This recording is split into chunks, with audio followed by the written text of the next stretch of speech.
As the soldiers closed in, Shotti's heart raced with fear, but it wasn't the soldiers she feared most.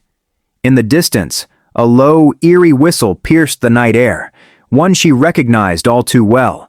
It was the signal of a final deadly confrontation. Her family, already broken by loss and betrayal, now faced their most dangerous enemy yet. But when a shadowy figure appeared from the darkness, offering them a chance at survival, Shotti knew the question was no longer how they would survive, but who could they trust? It was the beginning of the year 1863, and the Navajo people were living peacefully on their land, nestled among the high deserts and rugged mountains of what is now Arizona and New Mexico.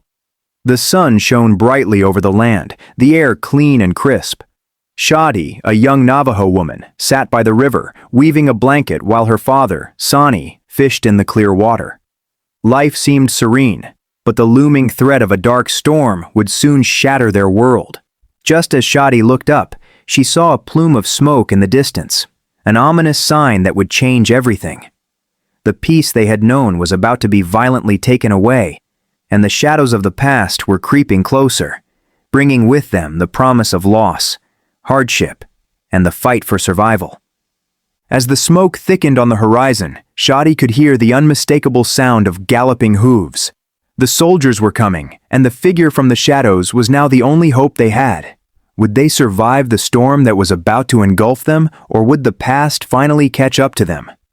Within weeks, the U.S. Army began their push to remove the Navajo from their ancestral lands, led by Colonel Christopher Kit Carson. He had been ordered to force the tribe onto a new reservation at Bosque Redondo, hundreds of miles away. Shotti's family was among the first to feel the wrath of this scorched earth policy. Their home was burned, their livestock taken, and a harrowing sense of dread began to settle over them. As they packed their belongings, Shotti caught sight of a dozen soldiers riding towards them, guns drawn. With no choice but to comply, Shotti, her family, and hundreds of other Navajo people began their long and grueling march toward Bosque Redondo. The air was thick with dust, and the sun blazed mercilessly overhead. Each step seemed heavier than the last as they traveled for days without food or adequate water. The first few miles were the hardest. Shotti collapsed from exhaustion, and as her father rushed to help her, a harsh voice from a soldier demanded they keep moving. The journey had begun, and as the Navajo trekked across the barren desert, they encountered other families, each person carrying their burdens with quiet dignity. Despite the pain, there was a bond among them, a shared determination to survive. But with each passing day, the toll of hunger, illness, and fatigue became apparent. Many fell behind, never to be seen again. A child's cry echoed through the night, a chilling reminder that survival was not guaranteed for all. As the days turned into weeks, Shotti often found herself gazing back at the distant mountains, the sacred peaks of the Navajo. Her connection to the land was deep, woven into her soul. With every step, she felt as though she was leaving a part of herself behind. She held tightly to the hope that they would survive, but her heart ached for the land that had sustained her people for centuries. One evening, as the family made camp, they saw a plume of smoke rising from the direction they had come. The journey took a toll on their spirit as much as their bodies. The scorching sun beat down on them relentlessly, and as they crossed the plains, sickness began to spread. Shotti's mother, Ami, grew weaker by the day, her skin pale and her strength waning. Yet she pressed on, her love for her children keeping her going. But the threat of death hung over them all, and every step became harder to take. Ami collapsed into Shotti's arms, her breathing shallow, as a low voice whispered, "We cannot keep going." The Navajo were not the only ones to endure hardship. Some of the smaller bands, worn down by the constant march and brutal conditions, began to show signs of surrender. Shotti's father, Sonny, would not consider it. But not all were so resilient. The sound of betrayal echoed through their ranks as some Navajo leaders secretly agreed to the terms offered by the soldiers, weakening their unity. In the dark of the night, a single gunshot rang out, followed by the rustling of leaves. Someone had escaped. The long days in the desert hardened Shotti. She began to notice the changes in herself, the way her thoughts turned more inward, her heart heavy with loss. The children no longer played or laughed, their faces drawn and weary. But there was still a glimmer of hope that kept them all going, the belief that somehow they would make it through the hellish journey. As Shotti knelt by a small stream to drink, she caught sight of something glinting in the sand, a sign that they were close to an uncertain future. It was the night before they were to reach their destination, but instead of feeling relief, fear gripped Shotti's heart. The ghostly silence of the night was broken only by the distant sound of moaning, sick, dying people who had fallen behind on the journey. Shotti held her father's hand tightly, not knowing what awaited them at Bosque Redondo. As they crossed a dry riverbed, a soldier stopped in front of them, blocking their path with his rifle aimed straight at them. Upon their arrival at Bosque Redondo in 1864, the Navajo were greeted not with the relief they had expected, but with the harsh reality of an inhospitable land. The government had promised fertile soil and ample resources, but what lay before them was barren, and the once proud Navajo were forced to make do with what little they had. The promises had been lies. As Shotti looked around, she saw that the land seemed to swallow hope itself, and it was clear that survival here would be a battle in itself. In the days that followed, the Navajo faced starvation and disease. The land at Bosque Redondo was unsuitable for farming, and the military-controlled food supply was insufficient. Shotti and her family fought for every scrap of food, their spirits broken, but not entirely defeated. Her father worked tirelessly to hunt, but the harsh environment left little to hunt or forage. As Shotti sat by the fire one cold evening, her father returned with troubling news. A disease had begun to spread through the camp. The disease, which they soon learned was smallpox, swept through the camp like wildfire. People who were once strong and vibrant were now nothing more than shadows of their former selves, covered in sores and weakened by fever. Shotti's mother, Ami, who had already been weak from the long journey, succumbed to the illness. Her body grew colder, and her breath came in short, painful gasps. As the sun began to set on Ami's final day, Shotti made a promise to herself that she would keep fighting, no matter the cost. With Ami's death, the family felt the weight of their loss more deeply than ever. The once close-knit family began to fracture under the weight of despair. Shotti's younger brother, Chogan, refused to speak, his eyes hollow with grief. Sani, ever the stoic father, withdrew into himself, struggling to hold the family together. But even the strongest men were not immune to the overwhelming grief that tore through their hearts. One morning, as they tried to gather enough strength to continue, a messenger from the nearby soldiers arrived, delivering news that would change everything. The soldiers, who had once been ruthless and uncompromising, now offered a strange and unexpected mercy, a chance to return to their ancestral lands. The offer was contingent on the Navajo signing a treaty that promised peace, but also forced the Navajo into a position of submission. Sani, torn between his desire to return home and the need for survival, struggled with the decision. As Shotti listened to her father debate with the soldier, she caught a glimpse of her brother, Chogan, silently walking away into the desert, as though he was ready to disappear altogether. After much deliberation, Sani agreed to the terms of the treaty, hoping it would lead to a return to their land. But the road to redemption was not an easy one. The family began the long trek back, retracing their steps across the desert. It was a journey filled with uncertainty, but for the first time in months, there was a spark of hope in their hearts. As they walked towards what seemed to be a brighter future, the earth trembled beneath their feet. Another threat loomed on the horizon. When they arrived back at their homeland, it was no longer the place of lush beauty and abundant wildlife. The land had been scarred by war, famine, and disease. Shotti's heart ached as she saw the destruction. Fields that once bloomed with life were now dry and barren. The family stood in silence, each person feeling the weight of the loss in their own way. As they set up camp on the outskirts of their old village, a figure emerged from the shadows, one they thought they had lost forever. Despite the destruction around them, Shotti and her family began the arduous process of rebuilding. They worked together, determined to restore some semblance of their former life. The memories of their lost loved ones still haunted them, but they found strength in each other. Shotti's father, though weary, was resolute in his determination to bring their family back to life. As Shotti wandered through the ruins, she stumbled upon an old object, one that would reveal a secret that had been hidden for years. The object Shotti found was a weathered journal, her grandmother's journal. As she flipped through the pages, the words revealed a hidden history of the Navajo people, a history of resistance and survival that had been passed down from generation to generation. Shotti realized that the strength of her people lay not in their land or their possessions, but in their ability to endure, to keep going when all seemed lost. As Shotti closed the journal, she heard a voice behind her, one she had never expected to hear again. The voice belonged to Chogan, her younger brother, who had disappeared into the desert months earlier. He had survived on his own, wandering the wilderness, and had returned not only with new strength, but with a fierce determination to rebuild the Navajo way of life. His return marked a turning point for the family, a new chapter in their journey of survival. As Chogan embraced his sister, he whispered something that sent a chill down her spine. "We are not alone."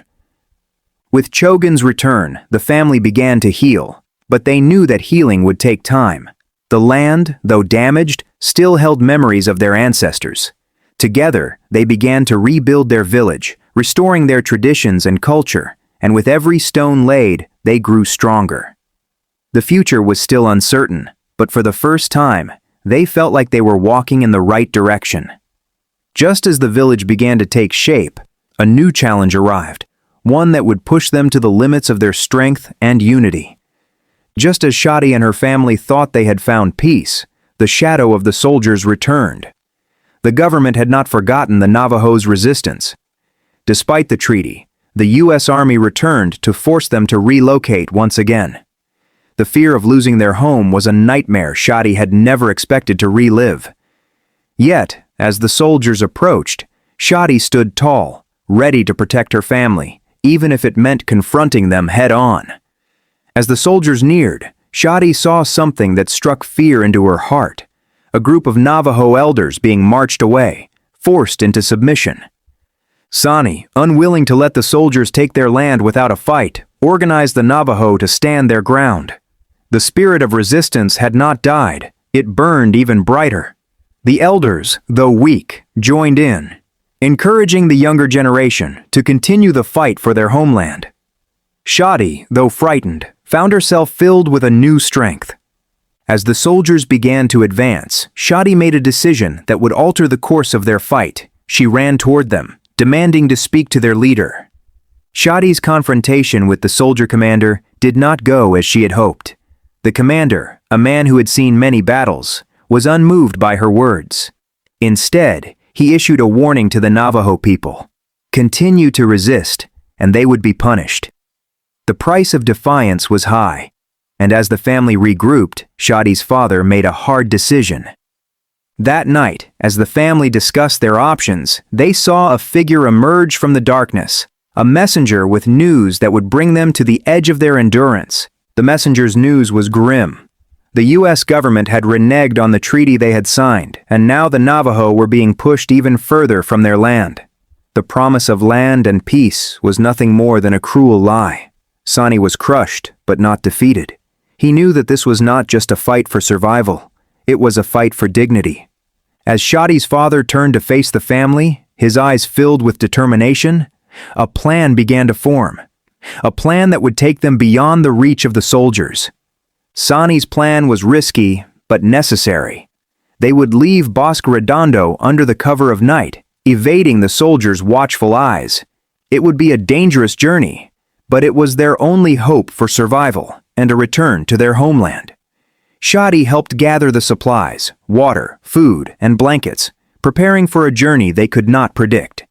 As the family slipped away into the desert night, a lone soldier appeared on the horizon, his silhouette casting an ominous shadow. The Navajo were on the move once again, this time more determined than ever to regain their freedom. But the soldiers were in pursuit, their horses galloping through the night. For days, the family traveled without rest, guided by the stars and the memory of their ancestors.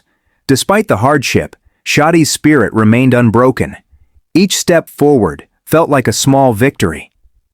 As the Navajo family camped for the night, they heard the distant sound of galloping hooves, closer than ever before.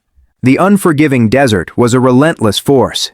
Without the shade of trees or the comfort of water, the family felt the crushing weight of exhaustion. The heat was unbearable, and the dry air made it harder to breathe. But Shotti's mind stayed focused on one thing: survival. The desert could not break her spirit. That night, as they huddled together for warmth, the howl of a coyote echoed in the distance, signaling an approaching danger.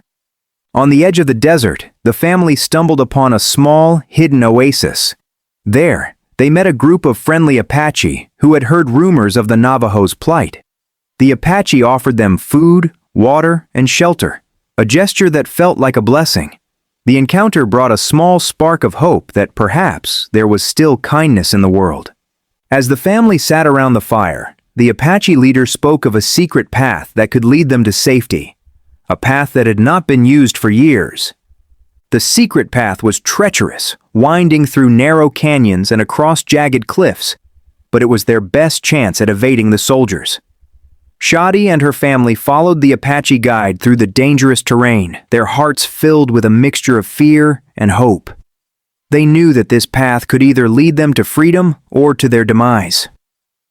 As they reached the foot of a cliff, Shotti heard a loud crash behind them. A boulder had fallen, blocking their only escape route. The boulder had trapped them, forcing the family to find another way through the narrow canyon. Shotti's father, Sani, took the lead, determined to find a way out. Time was running out. The soldiers were closing in. The family pushed forward, their hands scraped and their bodies bruised, but they kept moving.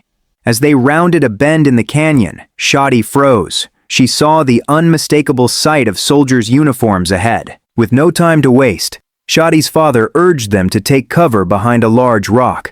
The soldiers were near, but the canyon provided them with a brief moment of refuge.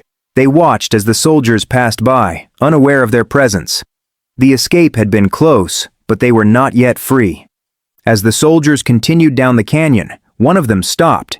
He had noticed something strange in the distance, a flicker of movement. As the soldiers grew further away, the family gathered their courage and began to move once again. They were nearing the end of the canyon, and beyond it lay the desert, an open expanse that could lead to their freedom. Shotti, though weary, felt a renewed sense of purpose. They were almost there. Just as they reached the canyon's edge, a familiar voice called out behind them, a voice they thought they had lost forever.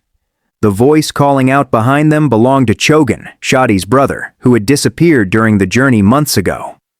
To Shotti's disbelief, he had survived and, against all odds, managed to follow their trail. Chogan explained how he had been wandering in the wilderness, hiding from both the soldiers and his own grief, but now, seeing his family again, he knew it was time to fight for their future. As Chogan joined the family, his face was bruised and his clothes tattered. He had seen things that would haunt him forever, and he had brought something with him, a map of unknown origins. Chogan's map was a crumpled, faded piece of paper that had clearly been in his possession for a long time. He claimed to have found it in an abandoned soldiers' camp, a map that depicted hidden routes across the desert. This map, he believed, could guide them to a safe haven, far beyond the reach of the soldiers, but it was not without its risks. As they studied the map, a storm began to brew in the distance, one that could either shield them or expose them to danger. The storm hit with terrifying speed, winds howling and sand swirling in every direction. For hours, the family huddled together in a small cave, praying the storm would pass quickly. The violent winds threatened to tear away their supplies, but they held firm, knowing that the storm was a test, one they had to survive. As the storm subsided, Shotti stepped outside and saw something that froze her blood, a distant column of smoke rising from the horizon. The smoke was a grim reminder that the soldiers were still hunting them. They had been closer than ever before. Shotti's heart pounded as she realized the storm had not only hidden them, but had also brought them dangerously close to a military patrol. There was no time to waste. They had to move, and fast. As they prepared to leave the cave, Chogan whispered, "There's another path, through the mountains to the west. It's the only chance we have." The journey through the mountains was treacherous. The narrow paths were barely visible, and the cold, sharp air bit at their skin. But the promise of safety was enough to keep them moving. Each step was a gamble, and as they navigated through the jagged rocks, they were forced to confront the reality that this was their last chance at survival. Just as they neared the summit, a shout echoed from behind them. The soldiers had discovered their trail. The chase was on. The soldiers, who had grown relentless in their pursuit, were now closing in from all sides. The narrow mountain pass provided little room for escape. Shotti's heart raced as they pushed forward, every second feeling like an eternity. It seemed the family had run out of time. As they reached the summit, Shotti saw a narrow ledge ahead, but it would take a leap of faith to cross it. Would they make it? With no other options, Sani led the family onto the narrow ledge. It was a dangerous crossing, the drop below them far too steep to survive. The wind howled as they made their way, one foot in front of the other. The soldiers were getting closer, but the ledge offered no turning back. As Shotti's foot slipped on the edge, she reached out, and a hand grabbed hers, pulling her to safety. It was Chogan, who had come to her rescue at the last moment. His grip was firm, his resolve unshaken. Together, they helped each other across the ledge, their family following closely behind. The soldiers, unable to follow, were left behind, their calls fading into the distance. As the family reached the other side of the mountain, they saw a figure waiting for them, an old man with weathered skin and a deep, knowing gaze. The old man, who introduced himself as a huli, spoke in a quiet but commanding voice. He had been watching the family for days, aware of their struggle. A huli had lived in the mountains for years, surviving by his own wits, and he knew of a hidden sanctuary where they could find refuge. His offer of help was a glimmer of hope in the darkest of times. But as Shotti took a step toward a huli, a sharp cry rang out from the distance. The soldiers were not far behind. A huli led them to a secluded cave, hidden deep within the mountains. Inside, they found fresh water and wild herbs, signs that someone had lived there before. As the family rested, Shotti felt a sense of peace settle over her. But the peace was fleeting, for they knew the soldiers were still out there, searching. That night, as they slept, the sound of footsteps echoed through the cave. Someone was approaching. The footsteps grew louder, and for a moment Shotti's heart stopped. Was it the soldiers? But as the figure emerged from the shadows, they saw it was not a soldier, but another Navajo man, broken, exhausted, and covered in dirt. His story of survival mirrored theirs, and he brought a message of hope from others who had found sanctuary in the mountains. As the man spoke, he revealed something that sent a shiver down Shotti's spine. There were many more families waiting for them, but the soldiers had found their trail. Determined to protect those who had already escaped, Shotti's family, alongside their new ally, began to prepare for the final stand. They would not go down without a fight. The mountain cave, once a place of peace, became a stronghold. As the soldiers approached, the Navajo rallied together, ready to defend their families at all costs. As the soldiers began to surround the cave, a huli handed Shotti a weapon, a reminder that sometimes survival meant fighting for the future. The confrontation was inevitable. The soldiers came in full force, but the Navajo were ready. They used the terrain to their advantage, hiding in the rocks and using arrows and stone weapons. It was a battle that would define the fate of their people. Shotti, though inexperienced in combat, fought with the ferocity of a mother protecting her child. Just as victory seemed within reach, a soldier's rifle cracked in the distance, and Shotti saw her father fall. Sani's fall sent a shockwave of grief through Shotti's heart.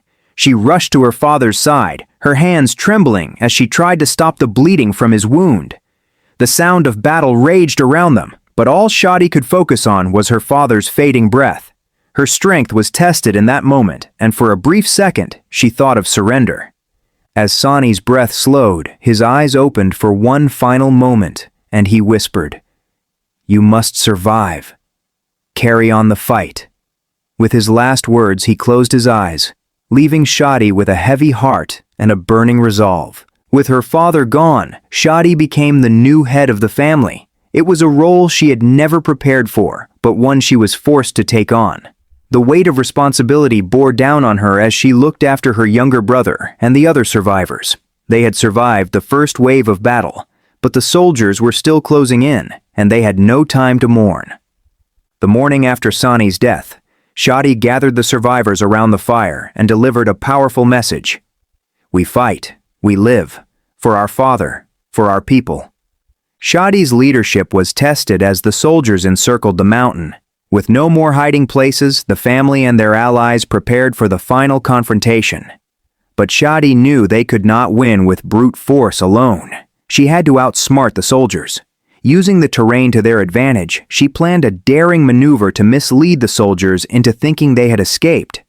As the soldiers began to scatter, Shotti and her group slipped silently down the mountain. But a single rifle shot rang out, piercing the night.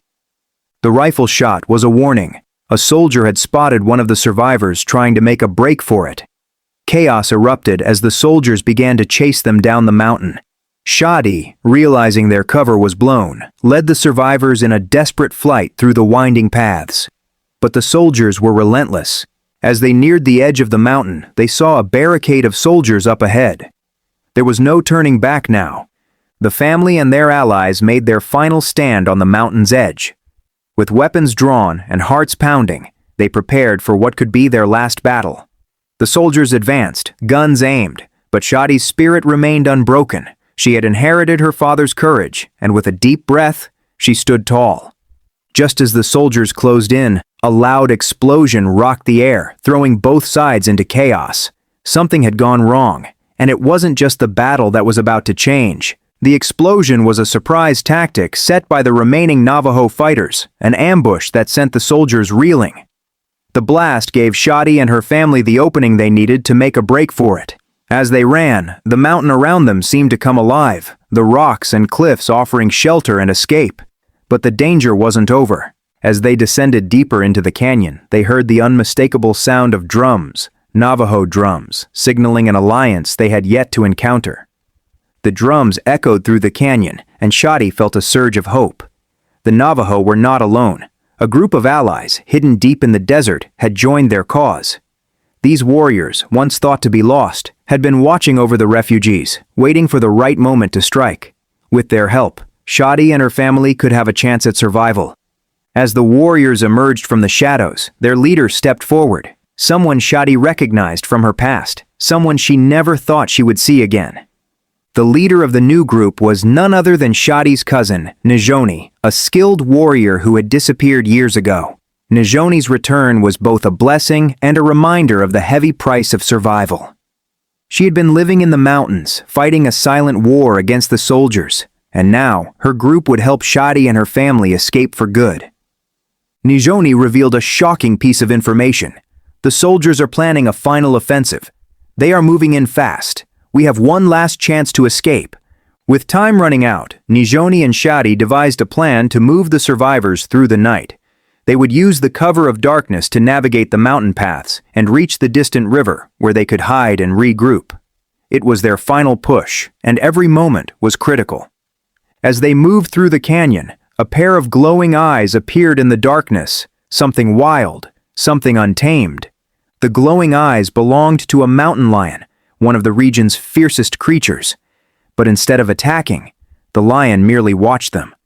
Shotti's heart raced as the wild animal stalked them, but Nijoni spoke softly, urging them to stay calm. The mountain lion, it seemed, was protecting them. As the lion disappeared into the night, Nijoni turned to Shotti with a grim expression. "It's not just the soldiers we need to worry about," she whispered. "There are other dangers in these mountains." The journey continued as the group moved toward the river, with every step bringing them closer to freedom. But there was something unsettling in the air. An unseen watcher, perhaps another group of soldiers, had been tailing them for days. Their every move was being observed. Shotti felt the pressure mounting as they neared the river's edge. As they reached the river, the sound of a twig snapping behind them sent chills through their spines. A figure was approaching from the shadows. The figure in the shadows was not one of their own, but a lone soldier, seemingly lost and desperate. He had wandered too far from his unit, and had been watching the group for days. With a weary face, he dropped his weapon and surrendered. He had no desire to fight anymore, but he was too afraid to return to his comrades. The soldier begged for help, but Nizoni was torn. Should they trust him, or was this another trick to deceive them? After much debate, the family decided to let the soldier join them. He proved to be an asset, using his knowledge of the soldiers' plans to help them navigate the treacherous landscape. But Shotti's heart remained heavy. Trusting a former enemy was not something she took lightly. As they crossed the river, a sudden shout echoed from the far side. The soldiers had found them. The soldiers had crossed the river and were closing in on the group. It was their final stand. Shotti, Nizoni, and the rest of the family made their last preparations, bracing for the inevitable fight. The weight of the moment pressed on Shotti's chest, but she stood strong. No matter the outcome, she would not let her people be forgotten. As the soldiers rushed toward them, a sharp, familiar whistle sounded in the distance. The cavalry was coming. The cavalry was not the enemy, but a group of Navajo warriors who had been lying in wait. With their help, the soldiers were driven back, and the survivors were given the chance to flee once again. As dawn broke over the horizon, Shotti stood with her family, their future uncertain, but their spirits stronger than ever. As they looked toward the rising sun, Shotti made a vow: no matter what the future held, they would rebuild, and the legacy of the Navajo would never be erased. Thank you for watching. If you enjoyed this story, please don't forget to like, comment, share, and subscribe, and make sure to turn on the notification bell so you never miss any of our new video.